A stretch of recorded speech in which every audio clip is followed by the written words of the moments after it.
teria sido visto o corpo da Lucilene. A informação foi levada à polícia.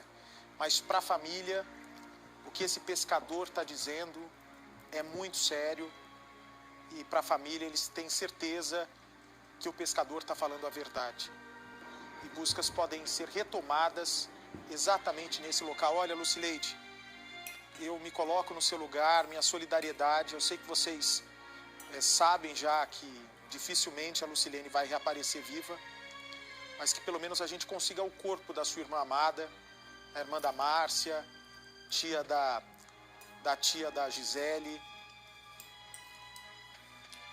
da amiga querida da Bruna, para que vocês possam fazer pelo menos um enterro digno e ter o que contar para a neta dela, né? A netinha vai crescer, precisa saber o que aconteceu de verdade e que a alma vai poder finalmente descansar em paz. Põe a reportagem no ar, por favor. A revelação do pescador. Aí eu vi que boiou o corpo ali, só que o corpo estava em pé. Ele boiava assim, e o cabelo ficava para trás, sabe? Assim. Veio, boiou ali, aí eu saí correndo. Quando eu estava mais ou menos naquele rumo, eu vi que ela boiou ali de novo. Os detalhes são assustadores.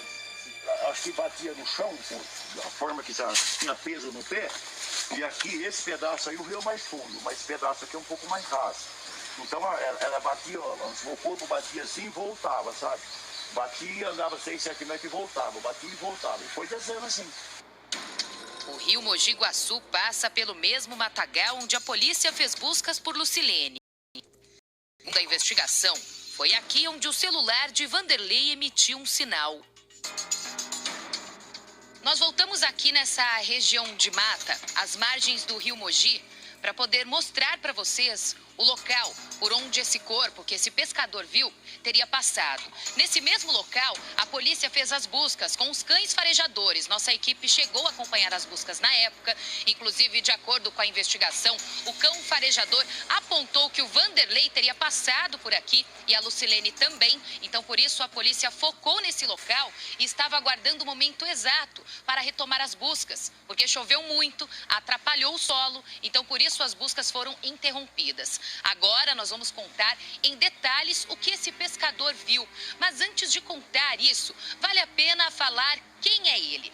Esse homem é um pescador na região de Descalvado, a cidade onde a Márcia mora. Ele é amigo da Márcia. Ele não conhece a Lucilene. Por isso, quando viu um corpo passando aqui pelo rio Mogi, ele não chegou a avisar logo de início. Demorou para falar. Depois disso, tentou entrar em contato com a Márcia pelas redes sociais. Como não conseguiu, só agora os dois tiveram contato. E ela, de fato, descobriu o que esse pescador, amigo dela e também do marido dela, viu ali no rio Mogi. A gente nunca imaginava que ela ia estar nesse rio, porque essa pessoa que achou ela também podia ter visto ela, podia ter avisado antes. Demorou muito para avisar? Sim, eu acho que demorou muito. Aí cada dia que passa a nossa agonia está aumentando, a tristeza sem saber onde ela está. O pescador não se lembra exatamente o dia, se era 27 ou 28 de dezembro. Mas ele contou para Márcia que estava à beira do rio Mogi para pescar e que naquele momento em que viu o corpo passar, estava limpando a canoa dele. Momento em que ele percebeu do rio, ele tinha uma certa distância de quando o corpo passou. Do outro lado do rio, ele percebeu que algo diferente estava passando. Chegou até mesmo a pensar que fosse o tronco de uma árvore ou até mesmo uma lontra. Mas aí viu que afundou e quando subiu novamente, percebeu que tratava-se de uma pessoa, mais especificamente de uma mulher. Porque, segundo ele, toda vez que o corpo subia, e não era boiando, não era deitado, era em pé. Toda vez que o corpo subia, o cabelo vinha para trás. Um cabelo escuro, segundo ele. Ele disse que daqui do outro lado se desesperou e viu que o corpo continuou indo na direção do rio, seguindo a correnteza. Só que ele não conseguiu ir até lá, pois estava sem a chave do barco. O barco que estava a alguns metros de distância. E a canoa ele estava limpando naquele momento. Quando se deparou com aquela cena, ele ficou desesperado. afogado. Ali ele já tinha certeza que a pessoa estava morta. Mas um detalhe chamou a atenção desse pescador. Ele afirma em detalhes que o corpo realmente não boiava, não estava deitado. Isso ele achou estranho. Para ele, havia algo preso nos pés dessa pessoa, que fazia com que ela ficasse em pé. E toda vez que o corpo afundava e subia, era dessa seguinte forma.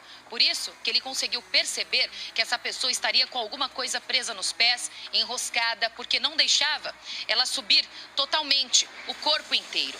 Depois que ele viu aquela cena e que o corpo rapidamente sumiu, ele voltou para casa. Ficou pensando durante alguns dias do que se tratava, já que, segundo ele é acostumado a ver alguns corpos passando pelo rio. Como ele trabalha aqui, como ele pesca no local, muitas pessoas se afogam, ele já parecidas. Então, muitas vezes ele conseguiu chegar até o corpo, trazer até a margem e chamar a polícia. Mas naquele dia ele não fez isso. Os dias se passaram, ele não sabia o que fazer, nem sonhava que a irmã da Márcia estava desaparecida. Só depois ele se deu conta de que poderia ser a Lucilene. Foi aí que ele decidiu ligar para a Márcia. Conseguiu entrar em contato com ela. A Márcia foi com ele até a beira do rio, no local exato onde ele viu o corpo passando. E foi exatamente ali que o pescador contou em detalhes para a irmã de Lucilene o que tinha visto naquele dia. Foi entre o dia 28 e o dia 29 de dezembro, foi no final do ano. Aí eu vi que boiou o corpo ali, só que o corpo estava em pé. Ele boiava assim, e o cabelo ficava para trás, sabe? Assim. Veio, boiou ali, aí eu saí correndo. Quando eu estava mais ou menos naquele rumo, eu vi que ela boiou ali de novo. Aí eu vim aqui onde nós está, ela boiou aqui. Esse lado do rosto dela aqui, ó, parece que falta até um pedaço de... Tá preto, sabe? Assim, boiou aqui, aí deu mais uma boiada aqui, foi, desceu, batia no chão e voltava, batia no chão e voltava. Entre o dia 28 e o dia 29 de dezembro, foi no final do ano. Aí eu vi que boiou o corpo ali, só que o corpo estava em pé. Ele boiava assim, e o cabelo ficava para trás, sabe? Assim, veio, boiou ali, aí ela boiou ali de novo. Aí eu vim aqui onde nós está, ela boiou aqui. Esse lado do rosto dela aqui, ó, parece que falta até um pedaço de... Tá preto, sabe? Assim, boiou aqui, aí deu mais uma boiada aqui, foi, desceu, batia no chão e voltava, batia no chão e voltava. E foi descendo de rio abaixo. Eu não fui atrás, porque eu estava sem a chave do meu bar. Você entendeu? Entendi. E eu moro longe, lá em cima, né? Então o corpo desceu, o rio estava enchendo. E foi isso que aconteceu. Cabelo grande, preto, ela boiava e a hora que ela afundava, o cabelo ficava para trás, sabe? Aí a hora que eu vi o rosto dela mesmo assim do lado dessa mulher, eu não sei se é sua irmã, mas é uma mulher. Eu tava aqui nesse rumo aqui, o rosto assim preto, sabe? De lado, aqui, preto. E parece que faltava até um pedaço, sei lá, alguma coisa. O senhor me falou que como ela estivesse com peso no pé. Porque boiava em pé, né? Ela boiava assim, em pé, né? Não boiava assim, esticada. É isso que eu falo. É a informação que eu tenho que falar para você, mas só que não é de agora. Isso foi no final do ano passado. O seu filho me informou que encontraram um corpo lá na balsa. Ele que tem amizade lá no Rincão, né? Rincão. E parece que encontraram um corpo lá embaixo, no Rincão. Agora precisava averiguar com os pescadores de baixo, né? Pra ver onde que tá esse corpo, onde que viram. Mas provavelmente é o corpo dessa mulher que desceu aqui. Com certeza. Ela, acho que batia no chão, da forma que tinha peso no pé. E aqui, esse pedaço aí, o rio é mais fundo. Mas esse pedaço aqui é um pouco mais raso. Então ela batia, o corpo batia assim e voltava, sabe? Batia, andava 6, 7 metros e voltava, batia e voltava. E foi descendo assim. Aí eu cheguei em casa, comentei até com a minha esposa, falei, nossa, desceu um corpo de uma mulher morta aí no rio, né? Mas ficou por isso. Agora eu fiquei sabendo esses dias do seu caso, por isso que eu passei essa informação. Eu tenho amizade que você não estava sabendo, né? Então, passei por você essa informação. De rio tem intenção. Na época, nas buscas, houve uma série de transbordamentos. Agora, a situação parece... Lucileide ficou desesperada com as revelações do morador. Eu trouxe a Lucileide de Mogi Guaçu, porque para a família, essa notícia chegou como uma bomba, né, Lucileide? Que ninguém esperava esse negócio aí, foi uma coisa muito grave, que a gente não esperava.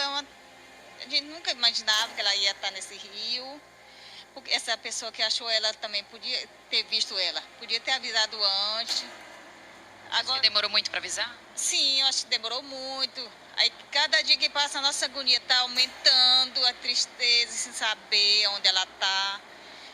Gente, mas se alguém vê ela nesse rio aí, gente, por favor, avisa a autoridade para a gente, pelo amor de Deus.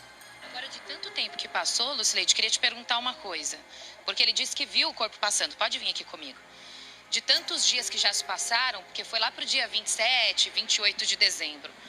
Você acha que agora fica difícil encontrar, se for mesmo a que era a Lucilene ali? Passa pela sua cabeça que pode ser ela, sim? Pode ser ela sim, mas eu espero que não, gente. Porque a gente ainda tem uma esperança de encontrar ela viva. A esperança nossa é encontrar ela viva.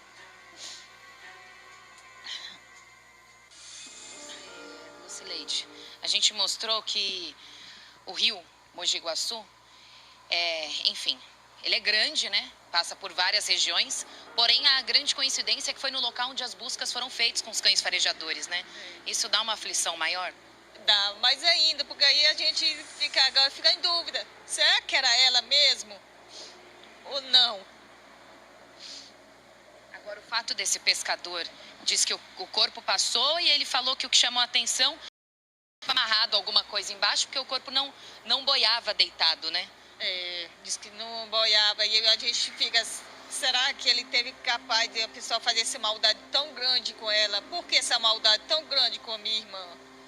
Por que não deixou ela para a gente menos enterrar e acabar esse nosso sofrimento se ela estiver morta? Agora, o que eu queria contar para vocês é que esse pescador já havia contado para Márcia, mas eu conversei com algumas autoridades policiais aqui da região e essas autoridades informaram que é comum que alguns pescadores, pessoas que trabalham às margens do rio, acabem presenciando essa de pessoas que de repente se afogaram, corpo passando aqui pelo rio. E geralmente, segundo essas autoridades, essas pessoas que presenciam cenas como essas, elas tentam retirar o corpo de alguma forma. A gente percebe que tem uma correnteza aqui, então não é um trabalho fácil. Corpo e chamam o resgate, chamam a polícia, chamam os bombeiros. O pescador diz que nesse dia em específico ele não conseguiu alcançar porque estava lá do outro lado. Então não estava próximo a ele e ele não estava de barco, por isso que ele não conseguiu alcançar. E segundo ele também não avisou de pronto porque ele ficou com medo. Já que era um corpo de uma mulher, ficou com medo de que sobrasse algo para ele. A Lucileide estava contando aqui que ela gostaria muito que essa notícia tivesse chegado antes para vocês. Antes pra gente, né, que a gente já tinha tomado providência. Agora, se for isso, vai ser difícil a gente achar ela. É muito imenso esse rio aqui, comprido. Tem que ver onde vai parar, né? Esse dia todos. Será que a gente um dia vai encontrar ela ainda? Só o Vanderlei para dizer se ele jogou ela aqui ou não. A polícia já foi avisada sobre o que o pescador diz ter visto naquele fim de ano. E a possibilidade de uma descoberta aumenta ainda mais. Essa suspeita caiu como uma bomba para a família. Para quem não sabe, a Lucileide, ela não mora aqui. Qual cidade que você é? Moro de Altamira, Pará. Ela não mora aqui, ela mora no Pará. E ela veio para cá, né, abriu mão da própria vida pela vida da irmã e pela vida da mãe.